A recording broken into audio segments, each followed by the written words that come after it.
Hi, folks. I am really excited to introduce you to James Johnston from Rude Ghost, and James is going to tell us all about their latest release, Pixel Puzzle Makeout League. So, James, why don't you tell us about the game? Sure thing. I've been waiting 3.5 years to tell people about this game. It's finally out. After taking it here, there, and everywhere, including BostonFIG last year when we had the in-person event. Um, Pixel Puzzle Makeout League is a mashup game mixing pixel puzzles with a dating sim and some superhero stuff thrown in there. If you couldn't tell from the hyper-specific game title, so pixel puzzles, excuse me, are a mix, are sort of like, I guess people have described it as like almost like Sudoku, almost like Minesweeper. It's a game where you have a grid using hint numbers to kind of fill in this hidden image. So it's a really fun, addicting puzzle type that I think is getting really popular lately. Because I mean, you solve a Sudoku puzzle and they're fine, but you're like, all right, numbers. But when you solve a pixel puzzle, it creates a really cute piece of pixel art. So you kind of are like chiseling out a little piece of art, and it's also known as nonograms. And Nintendo has released a bunch of these games, and they call it Picross. So if you've got a 3DS or a Switch, you might have seen um, Picross on the Switch. If you don't know what it is, now you do. It's this pixel art puzzle game, and I really love these puzzles. I'm addicted to them. I tried to make this game to get myself off of playing them all the time, and that didn't work. So oops. But Had yeah, the opposite effect.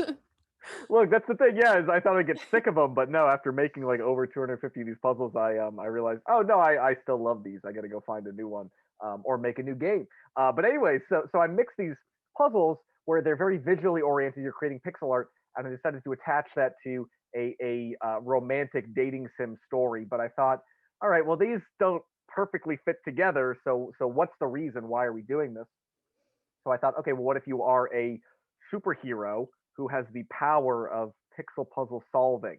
And then I thought, okay, well, that works. If she's seeing like a locked door, she would solve a puzzle of a key to get through the door, because that's how she sees her problems, as these puzzles to be solved, and then the answer presents itself.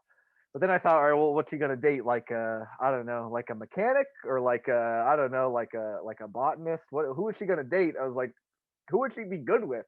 So like, why don't I make a cast of similar puzzle themed superheroes called the Puzzle League, and just let you date a crossword themed superhero, a Sudoku themed superhero, a chess themed superhero, or this lovely character who is our literal jigsaw piece. I love how I have to lift it and then I have to lift it again. So you can She's a see the jigsaw the piece. legs. Yeah, she's a jigsaw piece. I guess she's just really a puzzle piece shaped alien.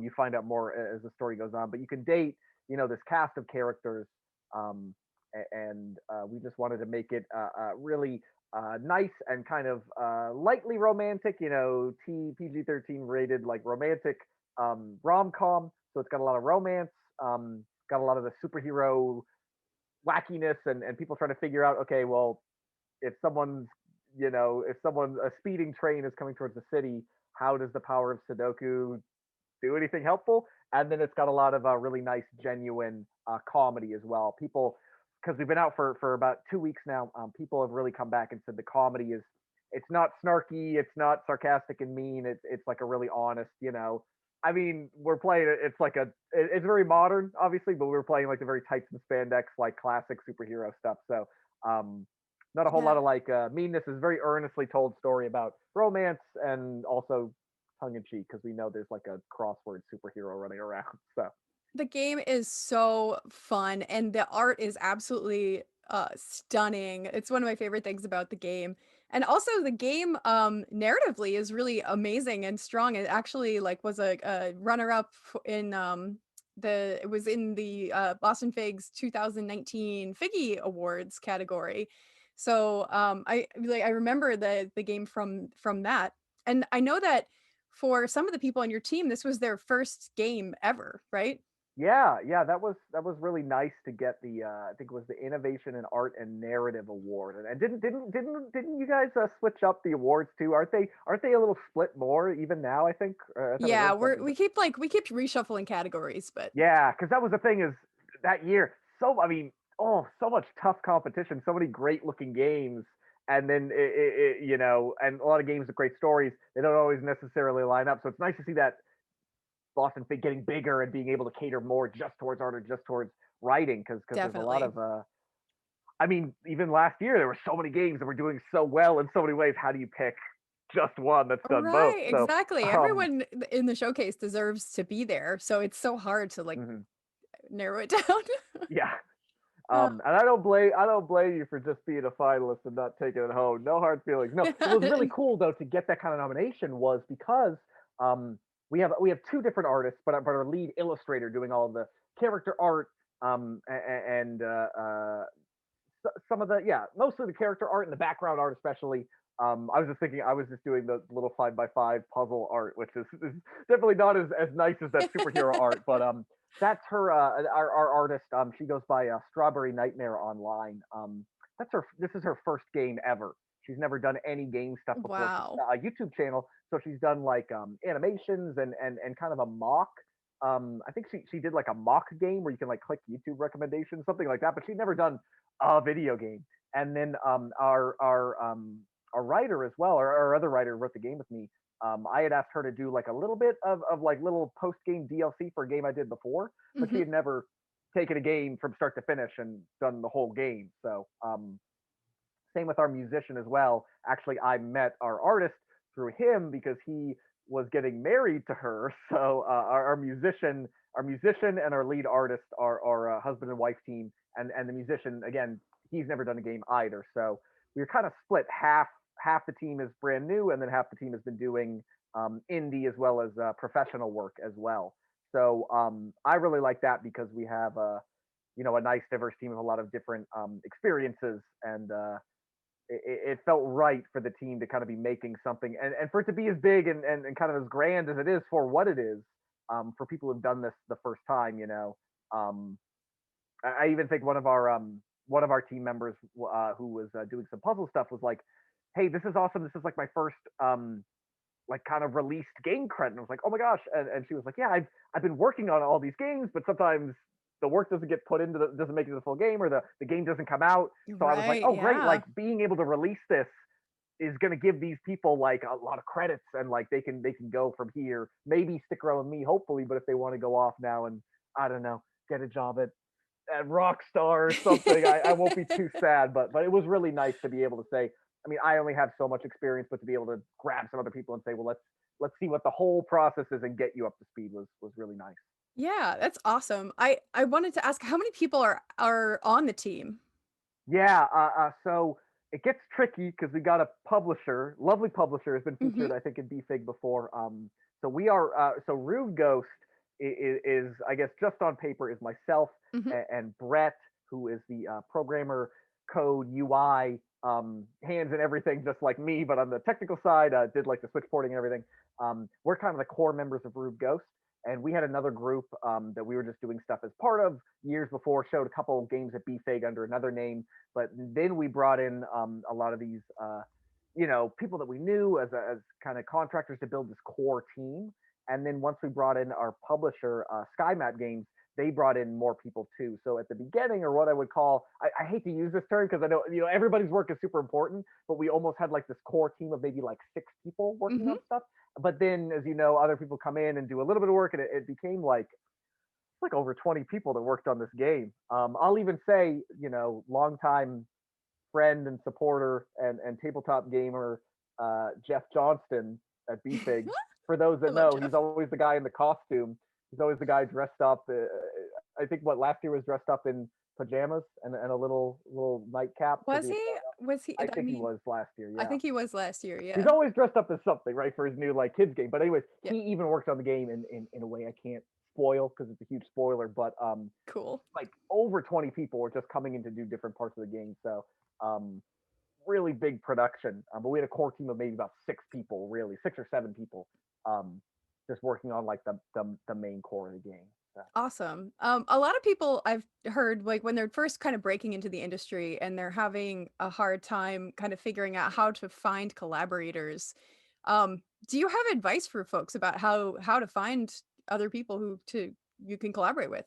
Yeah, and I think I would say a disclaimer, but maybe this is a good disclaimer, is that I don't really think of myself as having broken into the industry. I think I'm still very much like a DIY indie kind of guy. Never had like a proper job in the games industry. Some of our team members have, but I'm definitely the guy who's kind of I didn't go to school for this, but I just wanted to go do it, and I did it, right. And I think that is That's the where I indie think dream.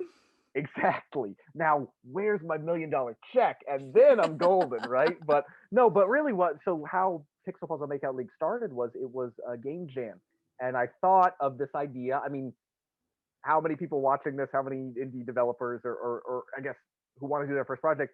How many of us have an idea, right? Everybody's got the idea. So I had this idea, and I thought, well, why don't I just make a little test? And I was like, well, why don't I just do a game jam? And the best part about doing a game jam is I found a couple people that I had about my level of experience.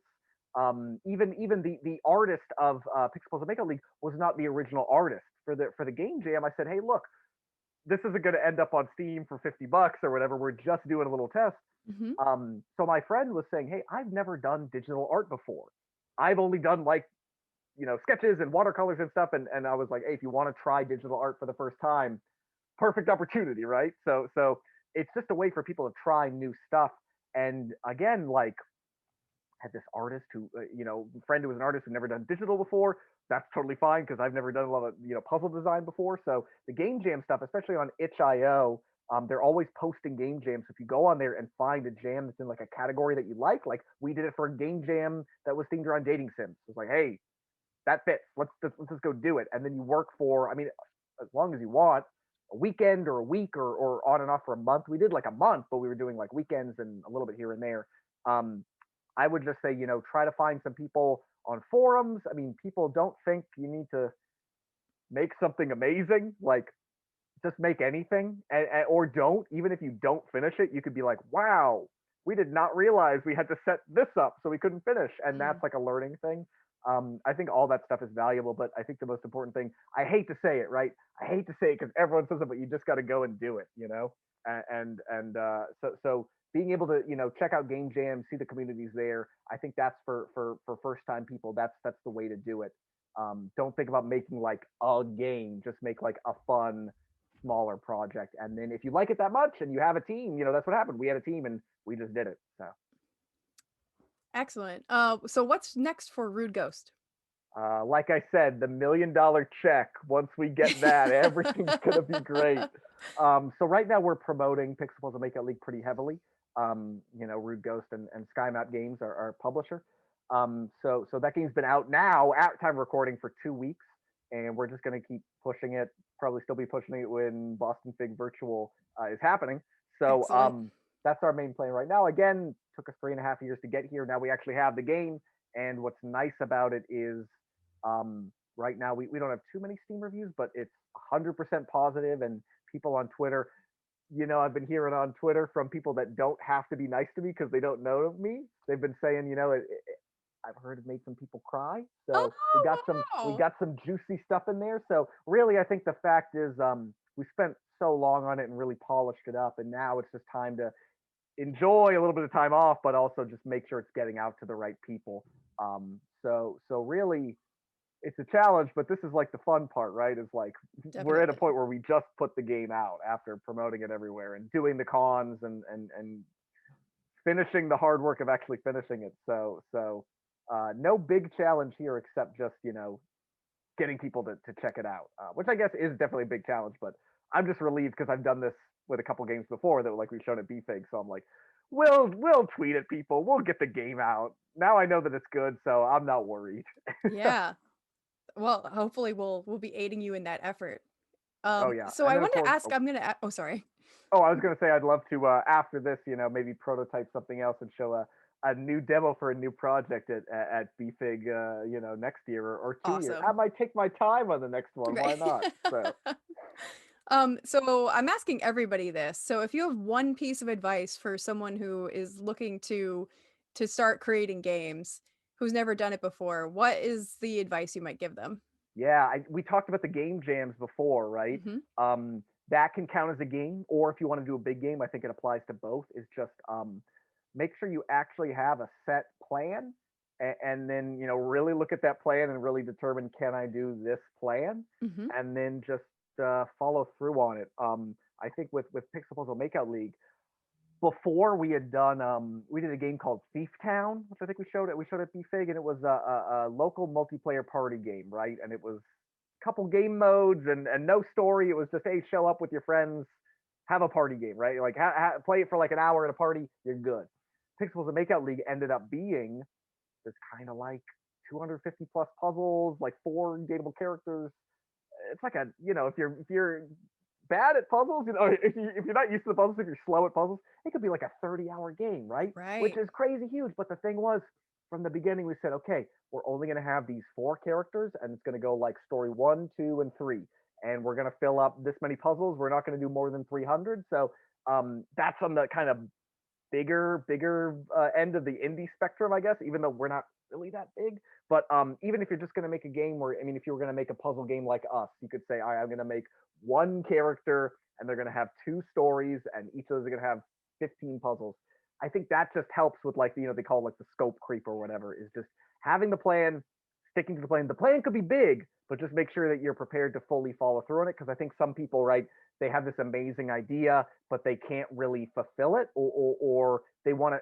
The idea is so amazing that it has to have 100 levels to show off how cool it is, and you can do that if you know you can do that. Or I always use the example of like Donut County, that game, a game where you're like a little hole and you're like having objects fall in the hole. Super simple but intriguing concept. And that guy worked on that game for years and years, trying all this different stuff. And he just realized, hey, I just need to make like a really nice, tight, like 2 or 3 hour experience, and just make it really, really nice. And I can just focus on that.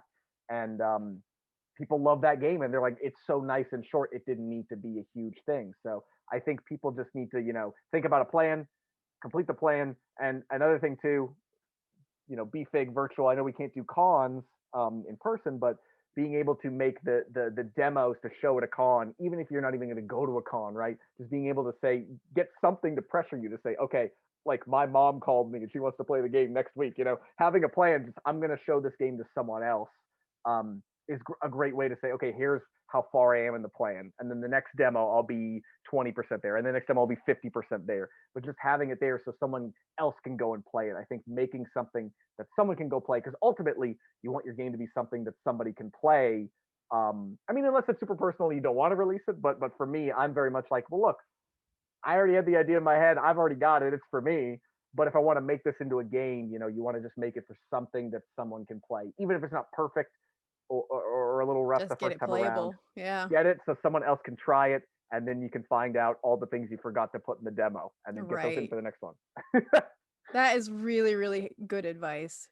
So we're about to wrap up. So, plugs.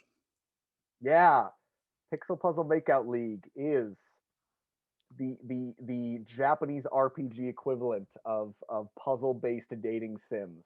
This is one you're not gonna miss, and people said they cry, so maybe you'll cry too. I'm sorry, I'm just so tickled by that. I'm just so happy that worked out. But anyways, so yeah, puzzle dating sim, comedy, romance, data giant puzzle piece. What more could you ask for? BFIG nominated. It's available right now on Steam and Itch, on both PC and Mac, and it's also available on the Nintendo Switch. So check that out. Just look up Pixel Puzzle Makeout League. Actually, it's funny if you just type in Makeout, I think, into like Steam or whatever, will just show up because no one else has Makeout. But we That's only such did a that because we're not like adults, right? We're just like PG yeah, 13. If we were like an adult, I'd be like, no, ew. But that's such a we catchy name. we've got the ownership on Makeout. No one's put Makeout in their game yet. Next year, I bet you people are going to come in, try to steal our thunder. Definitely. But yeah, you can check us out. Just search for that, or our website is picross.love, picross.love. Yeah, it's a real domain, great name.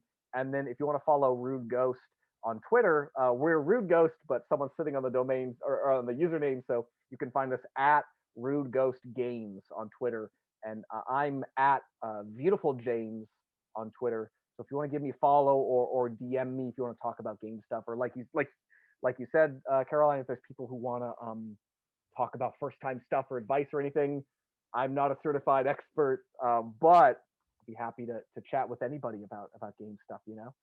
Excellent.